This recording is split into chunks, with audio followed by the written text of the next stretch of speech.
Hey guys, welcome back to Moments to Myself, the series. I am so excited to get into this conversation because we are on chapter 5, which is one of my favorite chapters to have written and to even go back and read for myself.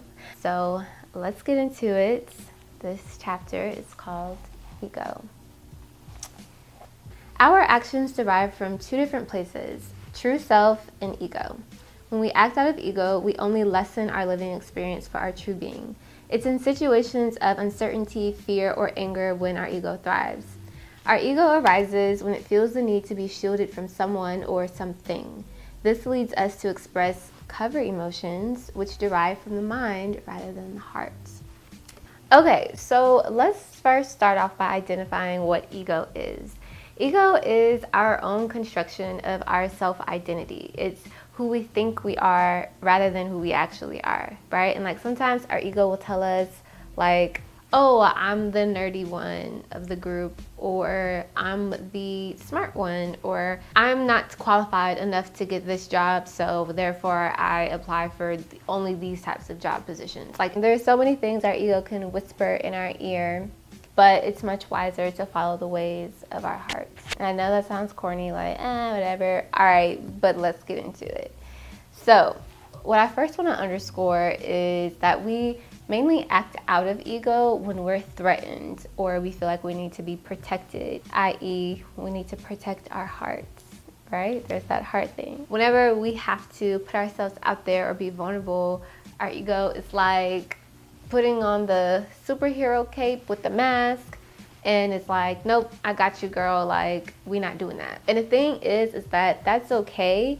However, you can only go for so long wearing a mask before you just want to take it off and be yourself. And then also sometimes our ego isn't always trying to be Captain Save a Ho. Like sometimes it's cool with having you settle into this place that you don't even want to be in. Like it'll have you settling for jobs because like, well, I'm not qualified enough. Or have you settling for relationships because, oh, well, I'm not pretty enough, or I'm not smart enough. And it's like, whoa, stop. So what happens is we find ourselves trying to rationalize the outcomes of acting out of ego to accept something that we don't even want or deserve, you know? And again, I think everything all comes back to love, you know? It's like, how can we expect to receive love if our actions aren't even rooted in love? We act out of ego when we are deciding who is and who isn't worthy of love. You know, this is why I think people favor attractive people, because our ego says they're worthy of receiving love, and those who aren't attractive aren't worthy of receiving love. If you look at society, people do it all the time. You'll find people like who befriend other attractive people because our ego says this will be a good look. If I'm friends with them, it'll make me feel better about myself. So say we see somebody who we think is worthy of love. Say we try to go get their number, right? We'll either receive an ego boost because like, oh, bet, like got the digits, or we will receive an ego break because we got rejected. And with this, our ego is kind of like now in this like panic mode where it feels like we have to now work overtime to make up for that harmful experience. And essentially you see how this kind of creates a domino effect of all of these other ego-driven moves that we make. And to further expound on us acting out of ego, I really want you guys to understand how our ego is a huge defense mechanism. So remember like when we were kids and we got bullied for like having off-brand shoes or like off-brand clothes, or when people were wearing USPA instead of Ralph Lauren, like, that wasn't cool.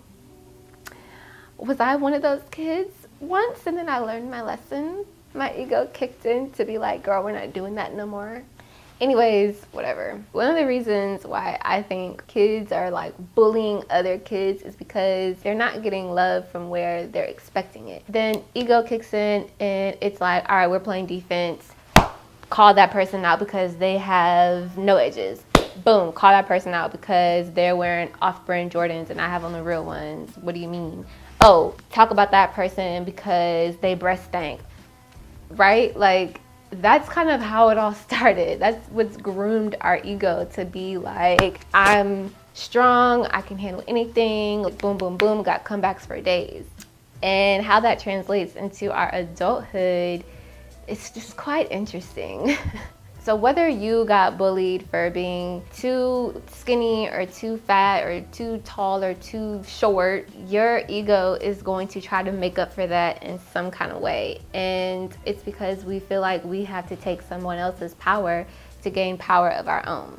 And ultimately, our ego feels like obtaining this power will put us on track for achieving our personal definition of success. Yours may be, if I'm powerful, then I'm successful. If I have all the money in the world, then I'm successful. If I have fame, I'm successful, you know, the list goes on and on. So let's just say that your personal definition of success is having power.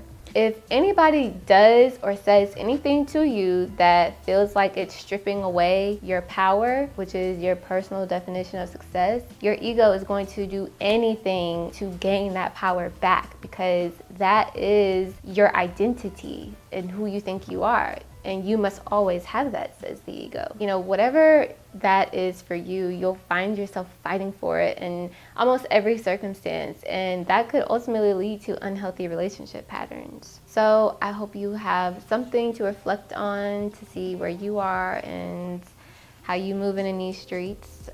All right, until next time, guys. Bye.